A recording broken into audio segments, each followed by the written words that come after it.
아브라함이 가나안 땅의 기근으로 인하여 하나님께 묻지도 않고 그냥 애굽에 내려가 버린 사건으로 인하여서 애굽 땅에서 한바탕 곤욕을 치르게 됩니다. 그런 가운데 사실 아브라함 입장에서 볼 때는 대책이 없는 상황이었는데 진짜 하나님의 은혜로 다시 가나안 땅 안으로 올라올 수 있게 되었죠. 자, 이런 상황 가운데서 첫 번째 하나님께서 우리에게 주시는 첫 번째 메시지가 뭐냐? 자, 1번 같이 한번 읽어볼게요. 다 같이 시작. 잘 모르겠고 잘못하겠으면 일단 옆에 붙어있기만이라도 해라. 굉장히 중요한 신앙의 첫 번째 원리입니다. 자, 아브라함이 부자가 됐어요. 근데 아브라함만 부자가 된 게 아니라 롯도 함께 부자가 됩니다. 여러분, 아브라함의 조카 롯이 한 게 뭐가 있어요? 롯이 한 게 뭐가 있어요? 솔직히 롯은 한 게 아무것도 없어요. 굳이 한 게 뭐가 있을까라고 찾는다라고 한다면 뭐 하나 잘했냐면 아브라함 옆에 딱 뭐 했었어요? 붙어 있었어요. 다시 말하면 지금까지 롯은 아무것도 한 게 없는데 굳이 한 게 있다라고 한다면 아브라함 옆에 그냥 붙어 있던 거 요거 하나 잘한 거예요.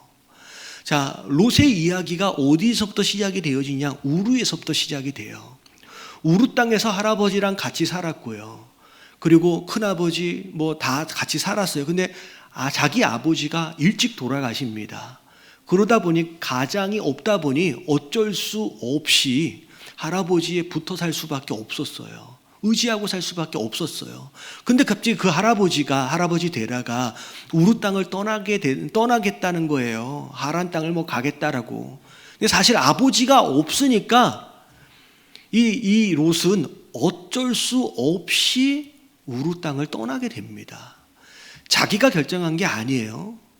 그리고 어쩔 수 없이 또 애굽에 내려갔고요. 그리고 거기에서 여러 가지 공경을 당했는데 그 안에서 다시 또 가나안 땅에 올라가게 되는 상황 가운데서도 롯은 아브라함이 다시 올라간다니까 어떻게 돼요? 어쩔 수 없이 따라간 거예요. 그러니까 롯이 복을 받게 되어진 원인이 뭘까라고 하는 걸 잘 들여다보면 그냥 아브라함 옆에 그냥 잘 붙어 있었던 것만으로 그냥 복을 받는 거죠. 여러분, 이게 굉장히 중요한 영적 원리예요. 여러분, 세상에서도 성공하려면 뭘 잘 서야 된대요. 줄 잘 서야지 성공한다 그런 얘기도 있잖아요. 여러분, 신앙도 비슷합니다. 여러분, 신앙이 지식이 아니라 관계라고 얘기했잖아요. 여러분, 관계가 시작이고 끝이에요. 관계가 전부예요. 그래서 굳이 신앙을 설명을 한다라고 한다면 관계 안에서 이렇게 설명이 되어지는데 요한복음 15장 4절부터 5절까지 말씀을 보면 자, 4절 말씀 읽어볼게요. 시작. 내 안에 거하라. 나도 너희 안에 거하리라. 가지가 포도나무에 붙어있지 아니하면 스스로 열매를 맺을 수 없음같이 너희도 내 안에 있지 아니하면 그러하리라. 열매를 맺길 원하느냐? 그럼 뭐 하래요? 나한테 붙어 있으래요. 그래야 열매를 맺지 않느냐. 자, 나는 포도나무여 너희는 가지라. 그가 내 안에 내가 그 안에 거하면 사람이 열매를 많이 맺나니 나를 떠나서는 어떻게 돼요? 너희가 아무것도 할 수 없다. 다시 말하면 신앙의 기본 원리는 예수님께 붙어 있는 것. 그 붙어 있는 것으로 구원을 받는 것이고요. 붙어 있는 것으로 열매를 맺는 거예요. 다시 말하면 나무에 붙어 있는 가지의 상태가 곧 믿음이고 신앙이에요. 근데 중요한 게 신앙생활을 하면서 나무에 붙어 있는 게 어떻게 하는 것이고 그렇게 해서 어떻게 뭘 해야 되는지를 잘 모르겠다라고 한다면 일단 뭐라도 하란 얘기냐면 나무에 잘 붙어 있는 가지에라도 붙어 있으란 얘기예요. 이해되세요? 롯이 왜 축복을 받는지를 잘 들여다보세요. 롯은 아직 나무에 붙어 있지 않아요. 롯은 아직 나무에 붙어 있는 상태가 아니에요. 근데 왜 복을 받냐면 나무에 잘 붙어 있는 아브라함 가지에 롯이 지금 붙어 있는 거예요. 그러다 보니까 덩달아서 함께 복을 누린다는 거지요. 그래서 여러분 신앙생활을 할 때 그럼 내가 뭘 잘 모르겠다 싶으면 주변을 살펴서 누가 지금 나무에 잘 붙어 있는지를 찾으세요. 그러고 나서 일단 뭘 잘 모르겠으면 그 사람에라도 붙어 있으시게 되길 주님의 이름으로 축원합니다. 그래서 여러분 신앙 자체가 관계인 것처럼 교회 생활 안에서의 관계가 얼마나 중요하냐라고 하는 것이 첫 번째 메시지예요. 근데 두 번째가 더 중요해요. 자, 2번 같이 한번 읽어볼게요. 시작. 진짜 열매는 내가 직접 예수님과 붙어 있어야만 맺을 수 있다. 다른 가지에 붙어 있는 상태만으로는 진짜 내 열매를 맺을 수는 없어요. 다시 말하면 내가 직접 나무에 붙어 있어야만 합니다. 그래야 내 열매를 맺을 수 있는 거예요. 자, 사실 롯은 잘 살펴보면 하나님의 은혜를 입은 자예요. 자, 우르를 떠날 때도 어쩔 수 없이라고 얘기했잖아요. 하란을 떠날 때도 어쩔 수 없이예요. 가나안 안에서도 어쩔 수 없이예요. 자신의 믿음과 결단이나 어떤 선택이 아닌 환경과 상황 때문에 어쩔 수 없이 여기까지 온 거예요. 근데 솔직히 우리가 대부분 그런 사람들입니다. 내가 은혜 받아야 되겠다. 내가 막 구원 받아야 되겠다. 그래서 내가 결단하고 이 자리에 있는 사람이 몇 명이나 되겠습니까? 솔직히 부모님 때문에 아니면 친구 때문에 내 아내 때문에 내 남편 때문에 어떤 환경이나 상황 때문에 어쩔 수 없이 돌다 여기에 와 있는 경우가 더 많은 것 같아요. 그게 다 우리의 모습입니다. 근데 더 중요한 건 그 어쩔 수 없이라고 하는 상황 안에 숨겨진 하나님의 섭리가 있어요. 그 어쩔 수 없이가 우연히 일어난 일이 아니라는 거예요.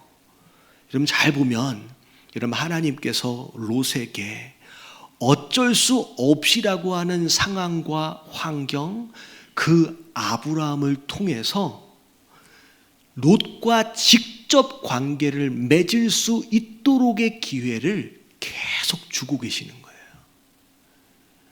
아브라함, 하나님께 붙어있는 아브라함이라고 하는 가지에 어정쩡하게 붙어있는 롯으로 하여금 어쩔 수 없이라고 하는 환경과 상황을 통하여 네가 나한테 직접 붙어 있어야만 한다라는 기회를 계속 주고 계시는 거예요. 여러분 이게 사실은 지난주에 바로가 되게 억울할 거라고 얘기했잖아요. 그렇잖아요. 아브라함이 거짓말한 거예요. 솔직히 애굽의 바로 입장에서 볼 때는 되게 억울할 거야. 난 잘못한 게 없는데 갑자기 내 집안에 재앙이 임해. 이건 너무 불공평한 거 아니야?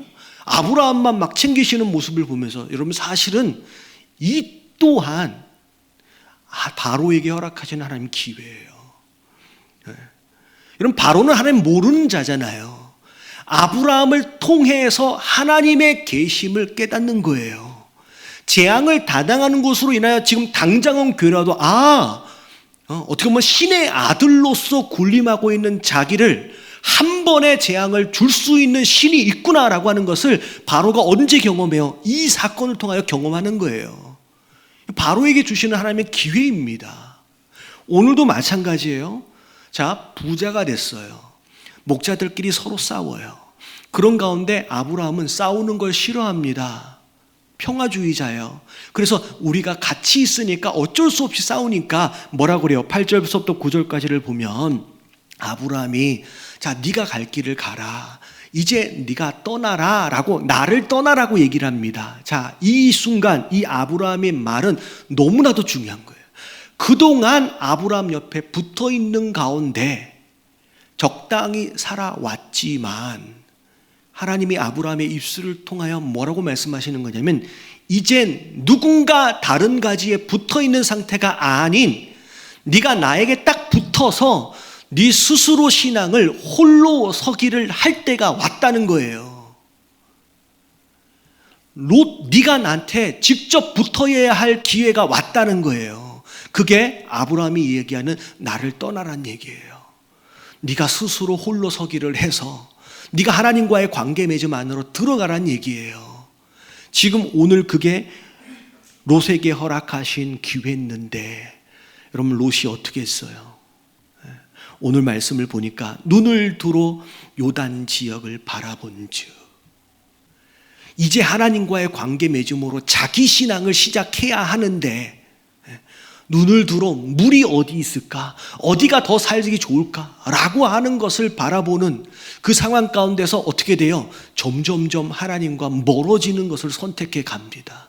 심지어 12절, 13절에 보니까 어디까지 가버려요? 소돔까지 가버려요. 그러면 소돔에 대한 설명이 밑에 나오잖아요. 여호와 앞에 악을 행하며 큰 죄인이었더라. 하나님을 모르고 하나님을 대적하며 살아가는 그들과 함께 하겠다라고 결정을 내려버리는 거예요. 하나님이 홀로 서기의 기회를 주셨음에도 불구하고. 여러분 오늘 이런 말씀을 듣는 가운데 이 가운데 뭐 일부 예배 같은 경우에는 아이들도 좀 몇 명 있었는데 부모 따라서 어쩔 수 없이 이 자리에 와 있다라고 할지라도 아니 내 아내나 내 남편이나 내 친구나 아니 환경 때문에 어쩔 수 없이 이 자리에 와 있다라고 할지라도 그래서 누군가의 가지에 붙어서 조금씩 축복을 누려왔다라고 할지라도 언젠가는 스스로 하나님과 붙어서 자기 신앙을 세워가야 하는 때가 올 줄로 믿습니다. 여러분 그런 가운데 여러분 하나님께서 계속 주고 계시는 이 기회를 놓쳐버리는 롯 결국 나중에 어떻게 돼요? 소돔에서 망합니다. 그 기회들을 다 놓쳐버리고 소돔에서 망해요. 그리고 심지어 나중에 롯의 후손들은 하나님의 백성 이스라엘을 대적하는 후손들이 돼버려요. 민족들이 돼버려요. 여러분 얼마나 안타까운 상황이 됩니까? 여러분 하나님께서 여러분들에게 직접 그 나무에 붙어 있을 수 있도록의 기회를 주고 계신다라고 한다면 이제 누군가 때문이 아니라 어쩔 수 없어서가 아니라 여러분 그 하나님을 선택하시고 붙어 있기를 결단하시는 저와 여러분들 되시길 주님의 이름으로 축원합니다. 자 마지막 세 번째 같이 한번 읽어볼게요. 다 같이 시작. 가득 채워짐이 없이는 절대 흘러 넘칠 수 없다. 자 지금까지 롯에 대해서 이야기를 많이 했는데 자 마지막으로 아브라함에 대해서 좀 얘기를 좀 할게요. 자 오늘 말씀을 보니까 아브라함이 굉장히 착한 사람이에요. 딱 보니까 이거 굉장히 괜찮은 사람이네 라고 느껴집니다. 사실 여러분 롯이 어떻게 부자가 됐을까요? 롯은 아버지도 없었어요. 어린 시절 아버지 돌아가시고 아버지 없이 자라가는 상황 가운데서 무슨 재물이 있고 무슨 연고가 있어서 여러분 이건 아브라함이 챙겨주지 않으면 불가능합니다. 그리고 그 다음 내용을 보면 물질이 많아졌어요. 양들이 많아졌어요. 목자들이 싸웠어요. 여러분 이 상황은 누가 봐도 먼저 롯이 와서 아브라함에게 뭐 해야 돼요?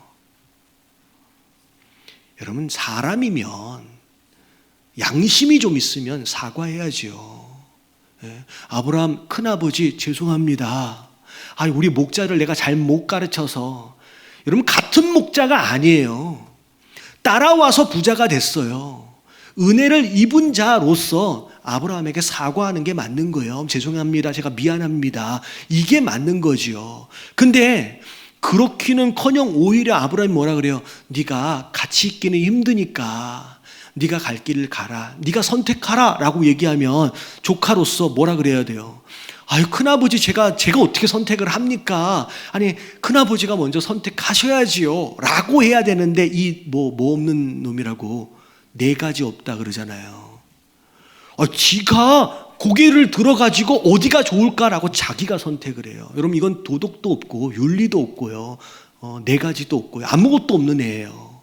근데 그렇게 해서 좋은 땅 선택해서 가버리는 그 조카를 향하여 아브라함이 야 너 잠깐만 이리 와봐봐. 내가 이런 말까지는 안 하려고 그랬는데 라고 하는 게 있어요 없어요? 성경 안에 아무 데도 없어요. 그냥 잘 가 하고 보내줍니다. 여러분 이런 모습을 보면서 와 너무 괜찮은 사람이에요. 너무 괜찮은 사람. 여러분 이런 사람 되시길 주님의 이름으로 축원합니다. 예, 성경을 보니까 빌립보서 4장 5절 말씀 같이 한번 읽어볼게요. 시작. 너희 관용을 모든 사람에게 알게 하라. 주께서 가까우시니라. 여러분, 관용이라고 하는 것은 관대하다, 너그럽다는 얘기인데 다른 말로 풀으면 손해볼 용기가 있다는 얘기예요. 예, 비록 내가 조금 손해를 보더라도 오케이, 가져가. 오케이, 네가 선택해. 그럼 이 관용을 모든 사람에게 알게 하라라고 하나님 말씀하시는 거예요. 근데 여러분, 이게 쉬워요, 어려워요? 여러분, 솔직히 이게 어려워요. 어떻게 아브라함이 이렇게 할 수 있었을까? 여러분, 솔직히 우리는 그렇게 너그러울 수 있고 그렇게 관대할 수 있는 실력이 우리 안에 없습니다. 그래서 우리가 말씀을 다 들여다보면 관용을 모든 사람에게 알게 하라라고 말씀하시기 전에 그 관용을 베풀기 위한 가장 기본적인 전제 조건을 그 앞절에서 이야기하고 있어요. 자, 빌립보서 4장 4절 말씀. 자, 같이 한번 읽어봅니다. 시작. 주 안에서 항상 기뻐하라. 내가 다시 말하노니 기뻐하라. 기뻐하래요. 다시 말한다. 강조하면서 기뻐하래요. 이 기뻐함이 관용의 조건이에요. 자, 이걸 설명을 드리면 이런 내용이에요. 그릇에 물이 담겨 있어요. 왜냐면 그릇에 담겨 있는 그 물이 넘쳐 흐르려면 일단 뭐 해야 돼요? 일단 그 그릇 안에 가득 채워져야 돼요. 그릇 안에 가득 채워짐이 없이는 절대 넘쳐 흐를 수가 없습니다. 여러분, 넘쳐 흐른다라는 것이 바로 너그러움이에요. 넘쳐 흐른다라고 하는 것이 손해볼 용기예요. 넘쳐 흐른다라고 하는 것이 관대함이에요. 우리 삶 가운데 관대함, 관용, 너그러움, 손해볼 용기가 생기려면 일단 내 그릇이 어떻게 돼야 돼요? 채워져야 돼요. 여러분, 채워짐이 없이 넘치는 걸 기대한다는 것은 욕심입니다. 다시 말하면 아브라함의 아내 것이 이미 채워졌어요. 심지어 그 한계를 넘어서 흘러 넘칠 수 있는 상황이 되었기 때문에 아브라함의 관용적 모습이 나타나는 거예요. 원래 착한 사람이 아니라는 얘기예요. 자, 무엇을 근거로 이렇게 말하고 하고 있느냐? 언제 아브라함이 이 안에서 채워졌냐면 애굽에서 채워졌어요. 여러분, 애굽의 상황을 보세요. 누가 봐도 아브라함이 잘못했어요. 내려갈 때 묻지도 않았습니다. 자기 마음대로 내려갔어요.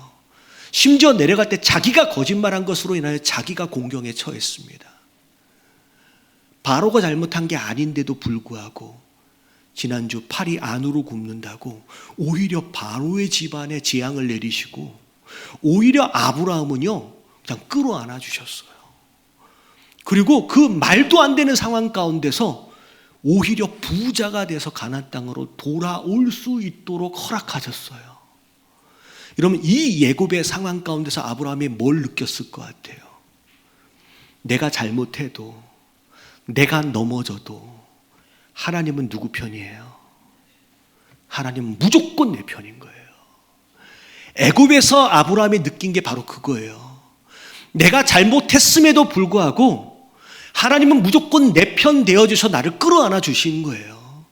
내가 어떤 수렁에 있어도 하나님은 나를 건져주시는 분이다라고 하는 것에 대한 확신을 애굽에서 올라오면서 느끼게 됩니다. 그것에 대한 확신이 딱 들어오는 순간 지금 눈에 보이는 땅은 별로 중요하지 않아요. 내가 지금 어떤 땅에서 사느냐라고 하는 건 별로 중요하지 않아요. 왜? 하나님이 지금 내 인생을 뭐하고 계세요? 책임지고 계시니까요. 내가 잘못해도 나를 끌어안으시는 그 아버지의 사랑이 느껴지는 순간 그 잔이 확 채워져 버려요. 그 순간 내가 뭘 양보해도 뭘 내줘도 내가 손해본다고 느껴지지가 않으니까 넉넉하게 베푸는 마음이 돼버리는 거예요. 원래 착한 사람이 아니라. 여러분, 누군가를 섬기고 누군가를 정말 너그럽게 관대하게 그렇게 해줄 수 있는 사람이 되어지려면 먼저 내 안에 그릇이 채워져야 하는 줄로 믿습니다. 그게 기뻐하라요. 네 안의 것으로 채우라는 거예요. 그래야 그 다음에 일이 되어진다는 거예요. 그래서 데살로니가전서 5장 16절부터 18절까지 뭐가 하나님의 뜻이냐라고 하는 거에 대해서 뭐라고 얘기해요? 다 같이 시작. 항상 기뻐하라. 쉬지 말고 기도하라. 범사에 감사하라. 이것이 그리스도 예수 안에서 너희를 향하신 하나님의 뜻이니라. 하나님의 뜻이 뭐라고요? 여러분, 기뻐하라, 기도하라, 감사하라 안에 그 어떤 것을 일을 이루기 위한 내용들은 하나도 없어요. 다 뭐에 대한 내용이냐면 내 그릇을 채우는 거에 대한 내용이에요. 기뻐하라, 기도하라, 감사하라. 그 기쁨이 차고 넘치는 게 감사거든요. 그게 하나님의 뜻이라고까지 얘기하시는 거예요. 그런 가운데 나중에 복음서에 보면 제자들이 묻습니다. 무엇을 해야 합니까? 하나님의 일을 한다는 게 과연 뭡니까? 라고 묻는 제자들을 향하여서 뭐라고 얘기하느냐? 자, 말씀하시냐? 요한복음 6장 29절만 읽어볼게요. 다 같이 시작. 예수께서 대답하여 이르시되 하나님께서 보내신 이를 믿는 것이 하나님의 일이니라 하시니. 자, 뭐가 하나님의 일이에요? 뭐 대단하게 무슨 업적을 남기고 봉사를 하고 선교를 나가고 그것 자체가 아니라 오히려 네 안에 믿음을 채우는 게 그게 하나님의 일이라고 말씀하시는 거예요. 여러분, 내 안에 여러분 이게 채워지지 않고 그것으로 인하여 차고 넘치는 상황으로 인하여 되어지는 헌신이 아니고 그것으로 인한 봉사가 아니면요, 결국 나중에 문제가 생겨요. 결국 그것 때문에 시험 들고요. 결국 그것 때문에 누군가를 아프게 하는 일들이 벌어지는 거예요. 왜 교회에서 봉사하다가 시험 들어요? 왜 교회하다가 무언가를 하다가 어려움을 겪어요? 아직 뭐예요? 내 안의 것이 채워진 상태에서 흘러 넘치는 상태에서의 사역이 아니라 봉사가 아니기 때문이라는 거예요. 여러분, 깨달아지시길 주님의 이름으로 축원합니다. 이 안에 충만해져야 돼요. 그래서 우리 교회 안에서 제일 중요한 게 뭐예요? 제가 지난 주일날 새가족 성경 공부회 때도 그런 얘기를 했어요. 우리 교회에서 제일 중요한 것은 다른 교회에서 전 교회에서 뭘 하다 왔든 상관이 없이 최소한 1년은 예배에 집중하라고. 내가 장로였든 내가 안수 집사였든 내가 뭐였든 상관이 없이 내가 예배자임으로 돌아가야 돼요. 그것으로 돌아가지 않으면요, 뭘 해도 상처가 되고요, 뭘 해도 상처를 주는 사람이 되는 거예요. 여러분, 내가 목사여도 상관이 없어요. 예배자가 아니면 그건 성도가 아닌 거예요. 제일 중요한 걸 잃어버리는 거예요. 여러분, 예배자가 되시길 주님의 이름으로 축원합니다. 그것으로 내 안이 다 채워져야 돼요. 그것으로 헌신이 나타나고 그것으로.